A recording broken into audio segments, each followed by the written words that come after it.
এবারের আই-ফাই বাজিমাত করলেন শাহরুখ খান। বলিউড তারকাদের মেলা বসেছিল সংযুক্ত আরব আমিরাতের রাজধানী আবুধাবিতে। ঝলমলে আয়োজনে সম্পূর্ণ হলো আই-ফাই অ্যাওয়ার্ড। 58 বছর বয়সী অভিনেতা শাহরুখ খান বলেন, কেবল এটাই বলতে চাই, ফিরতে পেরে দারুণ লাগছে।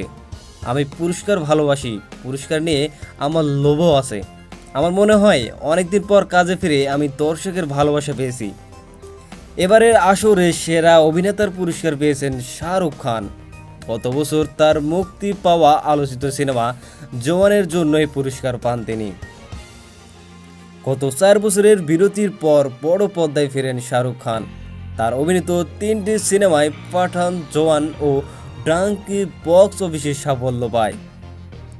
পর্দায় শাহরুখ খানের সঙ্গে অনেক ছবিতেই জুটি হয়েছেন রানী মুখার্জি। তিনি এবারের আই-ফাই সেরা অভিনেত্রী পুরস্কার পেয়েছেন। মিসেস চ্যাটার্জির ভার্সেস নরওয়ে সিনেমায় অভিনয়ের জন্য এই পুরস্কার পান তিনি। ছবিতে তাকে সন্তানের জন্য লড়াইয়ের নামে এক মায়ের ভূমিকায় অভিনয় করতে দেখা যায়।